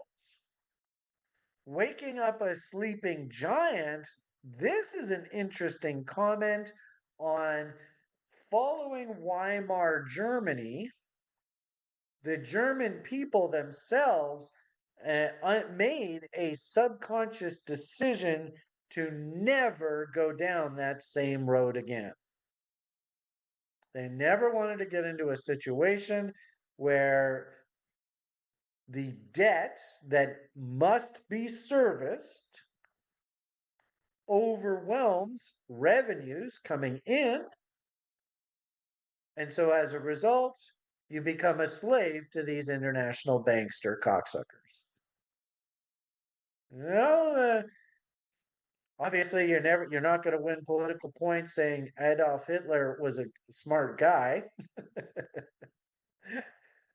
But there are reasons why he didn't like a certain sect. I definitely do not agree with his solutions, but it definitely does not surprise me why he got upset at a certain part of our society.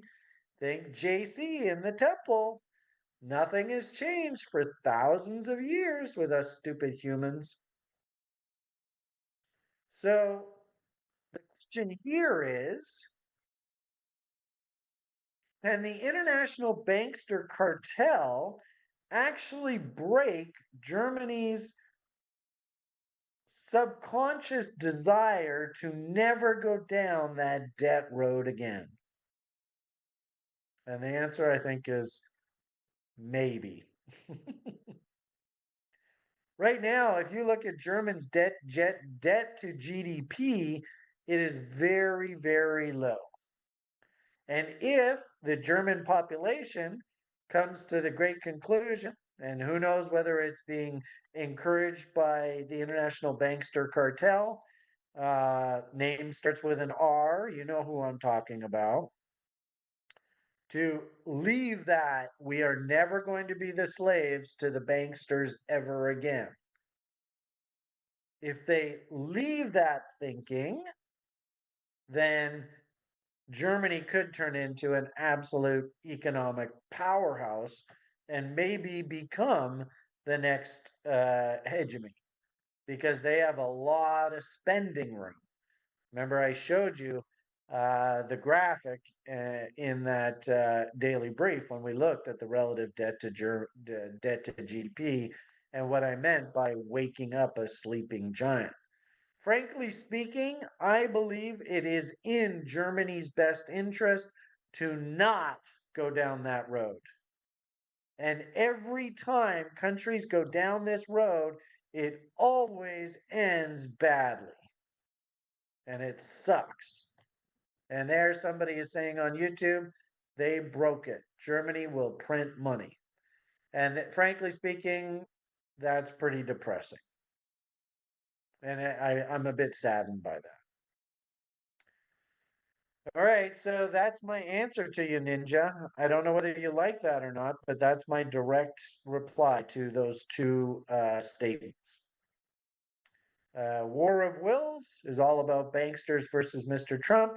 Waking up a sleeping giant is can the banksters do to Germany what the banksters did to the United States of America in 1913?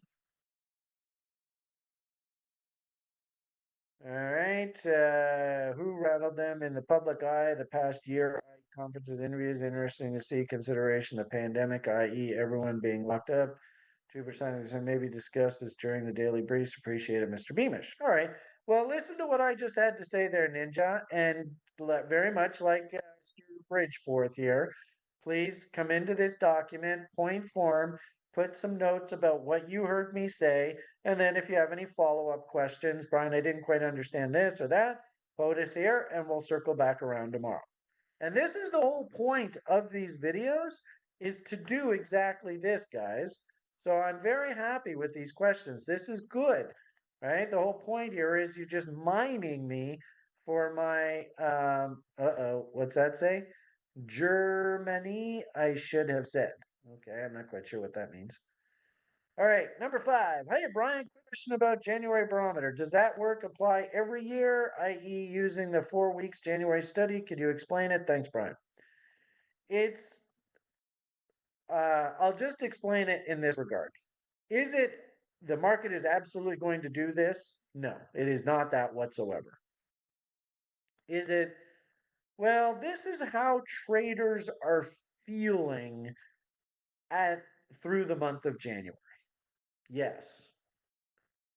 So, and then also too, remember we have some influencers at the very beginning of January. We have what's actually called the January effect, where because of tax loss selling into the end of the previous calendar year, you actually get this artificial bump up in venture cap spec kind of names at the very beginning of this of the month. And so as a result, that actually kind of helps that buy when it snows, sell when it goes, looking for some sort of seasonal top into May, June. It is interesting to see this year. We have a lot, and I think Mr. Trump is trying to jam through 4 years of policy in this first 100 days because he knows that what he has planned by time we get to year 3 of his presidency, he may actually turn into a lame duck. Why? Because you can clearly see a lot of the policies, the media is spinning them as really negative. People in federal employ are losing their jobs, so they're not going to be very happy. Whenever you say we're going to reduce spending, that means a lot of people that are on the gravy train, a lot of people who are getting money from graft and corruption, they're going to be losing out. So, ironically enough, Mr. Trump is going to be probably in a couple of years' time a very unpopular person if he isn't already now. And I even saw on social media the demonstrations, across the US. I think there's like thousands of demonstrations where hundreds of thousands of people are coming out demonstrating how evil Donald Trump is. So it's already happening. He already knows that in 2 years' time, he's going to lose this congressional midterm election, which means the Democrats are going to come piling into the House of Representatives, which means that the last 2 years of his term is going to basically be impeachment from day one of that new Congress. So I think that people saw in January what he was planning on doing and started to price that in. So as a result, this year is actually very accurate. But last year, generally the same path, but halfway through the year, all of a sudden the Democrat that back in January, people thought, okay, it's going to be Biden against Trump, another election, right? And then halfway through the year, something completely changed. Biden lost all his fucking scruples and he was replaced. And so as a result, that was a wicked curveball that the market had to reprice in. So the January barometer didn't follow along the same lines. But ironically enough, the end result of the study was pretty accurate. So I never look at the January barometer as this is exactly what's going to happen. If anything, this year it's almost a little spooky how accurate it is. It is, excuse me. But what I would say is, let's use the January barometer. Let's use the DI and the breadth indicator. Let's just use simple price action. We get a pretty good idea where markets are heading. And all 3 studies, January barometer, price action itself, and the DI and the breadth indicator, they're all basically giving the same message. So I'm very happy with what I'm seeing and the prognostication. And interestingly enough, this will be a really cool demonstration. If we actually do, if this January barometer is actually really going to be legit, then what we should see, and I got to pull the chart up here now. Give me a second. What we should see, well, we're gonna do this really quickly, and I gotta wind it up at this, so I'll finish at this, and then I'm gonna head on my way. What we should see, and we just had that big dump, right? We should see the market open up a little bit lower, but what we should see is divergences start to develop in our indicators. As soon as we start seeing divergences develop in our indicators on this push to new lows, then I'm going to be like, all right, folks, get ready. We have location A, B, C, Ds, and that's basically already happened, folks. I think you could actually make the argument that these patterns have actually played themselves out now. Where's our ES? Right there it is, A, B, C, D. So it's happened. Um, so I think now what we want to see is, ironically enough, I actually want to see lower lows. But what I want to see is when we see lower lows, we look down at our indicators and we see they are not making lower lows. And if we see that, then we know we're on to stage two, right? Right now, we have stage one, we have trade location. Right now, we are looking for that indicator confirmation. We do not have that now at all. Right? Any signs of divs yet? No, no, no. So it's not so much that I'm relying on the January barometer itself. Okay, this is going to tell us exactly what's going to happen. I don't know why I put the damn chart now. It's more like it's a confluence. So, as I said, off of this original January barometer tweet, what I'm looking for now to confirm that we are still on course is now I want to start seeing divergence. If we do see that, then I'll be looking for the W. And if the W comes in, I'll be like, holy Shiite Muslim, get ready, folks. It's rally time. But we're just not there just yet. So let me know whether that helps answer your question. And I think we're probably going to leave it at that for today, folks. Heading off to Lely here shortly. And if you could all wish Liam and I good luck on the roads. I'll just quickly read over your comments, see if there's anything pressing here in the YouTube page. And if not, I think I'll let you all go. So, what do you think, Chris? Did we do a half decent job here today for these people? We're still here. I'd say we did. Absolutely. Awesome. Any questions from the Zoom call? I don't even know how to get back on there now. There we go. Let's see. Any questions over here? Great show, Glass Insights. You're such a Mr. Insights knows. I can read my mind. I didn't see anybody actually there actually answer that question. Not a single person on YouTube could. Anyway, Glass Insights, awesome. Best karmic wishes with Liam. Thank you much, sir. Highly, I really appreciate it. Good luck with the kid. Thank you very much, Thin Air. Thank you. Thin Air says, yep, the guy who won the elections the day after he won told this in a press conference. Okay. Surges, man, if I had time, I would go through, but my hunch here is it's probably trying to find a bottom. Somebody's asking about Pepe. Actually, I even think Pepe actually even made it onto our top crypto list. The only problem is I don't know where the hell this page is. Not there. Over here, maybe? Nope, not there. Over here, maybe?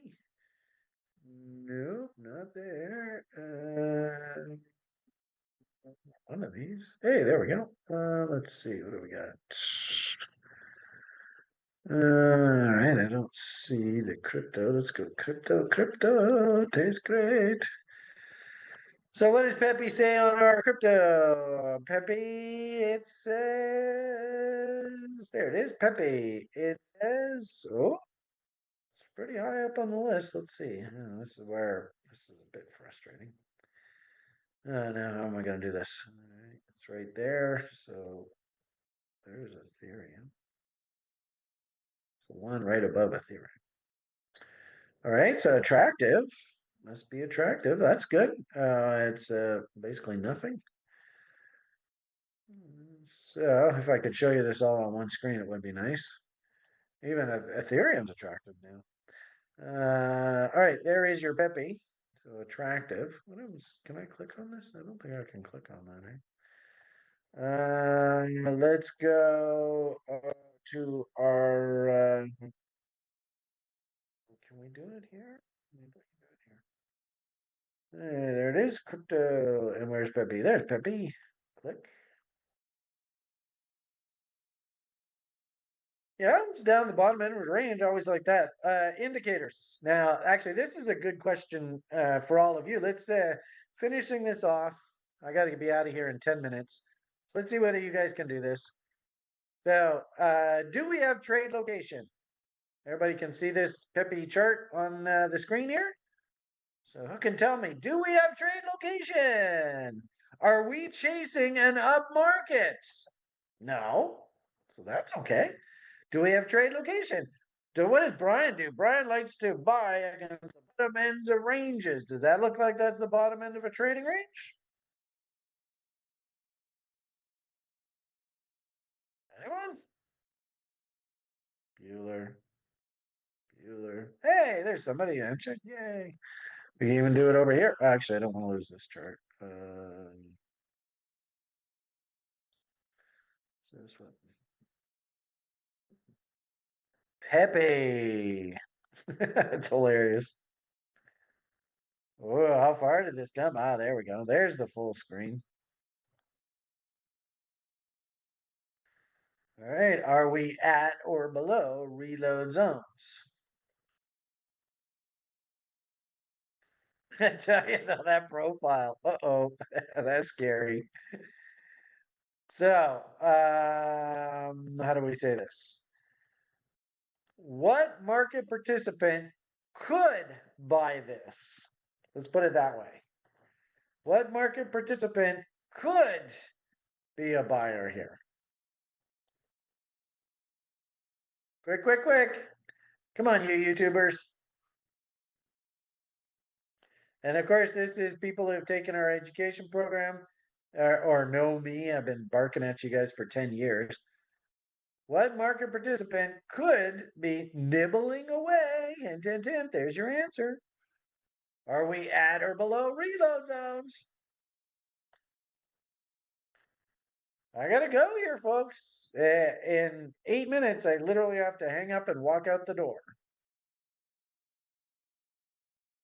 Anybody gonna say anything? All right, I guess not. I guess we'll leave it at that then. Oh, there's somebody finally said something. Good for you. Good. Excellent. Well, two people. That's not bad.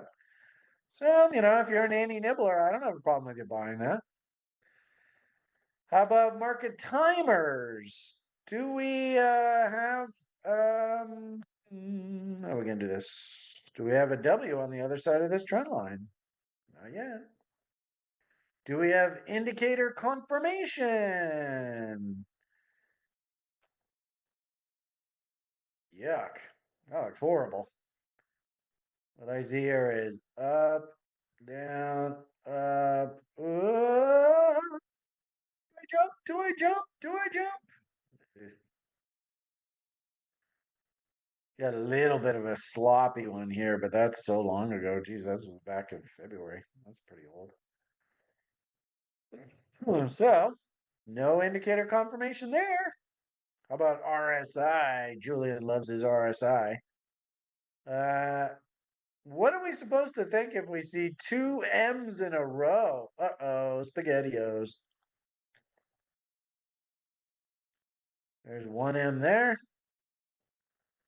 There's another M there. Does that look like bullish market structure? Nope. Sorry. So it looks like we did have divs trying to form over here. So it's interesting how we had indicators flashing oversold here. This is the same thing with conversation that we had about the other one. Look at the date on this, right? March 14th. So heading into that eclipse window, everything was bottoming out. I think Julian came out with some big buy calls and stuff all through this. And then where did the eclipse window end, right? So 14th, there was the beginning of the eclipse window. And 28th is right there. There's the end of the eclipse window. So there is your rally window. That didn't last very long. So interesting how we had trade location. We had indicator confirmation. Looks like we're starting to get some W's and breakouts, but do we ever get a W in price? Not really. Remember, think grade 3 English teacher. So we should have seen down, up, down, breakout. Instead, what we got was down, up, now down. Is that a W? Nope. So we're just not there yet. And now the indicators have all rolled over. So we're back to trade location. Yes. Big check mark. Indicator confirmation. We never did get my MACD breakout. You know how much I love MACD. RSI is okay. Willie did get kind of stupid, but that looks like a V bottom. So I think what we'll say is indicator confirmation check. Now, did we, and that was 2, did we ever get price structure number 3? And unfortunately, I think that was a big question mark. Never came in. And now, unfortunately, our indicators are rolling back over. So I think you're back to, at this point, you've got trade location. Now we got to go back and we got to see these indicators start to bottom out. And that's about as far as I can leave it. There's no trade here. It's trying to bottom. In my hunch here, over the next month, it will bottom. If you're a nanny nibbler, great. Just do your thing. Nothing wrong with that trade location at all for nanny nibblers. Maybe once a month, once every couple months, you're in there buying a little bit more. But as for actual leverage trade, something a little higher octane, no, it's just not there. Okay, folks, 137. Be at Lily's at 2, so I think I'm gonna leave it at that. Hope you enjoyed the rants and offerings and questions and answers and looking at names and interaction. Hit the like button, subscribe, maybe consider joining our education program. If you'd really like to learn how to be a professional and work with trading plans and take risk first approaches when it comes to actually trading and looking to make money from trading. And of course, feel free to pop on the site Monday, Wednesday, Friday. I have an offering with the community. As I alluded to earlier, we'll do a follow up session on the question and answer stuff we did there with students tomorrow. And, we do have a 30-day free trial. So you can always pop on, kick the tires, see whether TRI is a place that you might like. And keep in mind, we never shill you anything. There are no tokens or anything that we want you to buy at TRI. The only thing I want to see you do is become a professional trader. Think like an institutional trader. And of course, that means things like risk first approach. So I want you all to eventually become U.S. Treasury secretaries. All right, everybody. Have yourselves a great rest of your day. PMA for the win. Slow and steady wins race. Remember what your number one job is. Don't take no wooden nickels. And the only thing left right say to you is bye.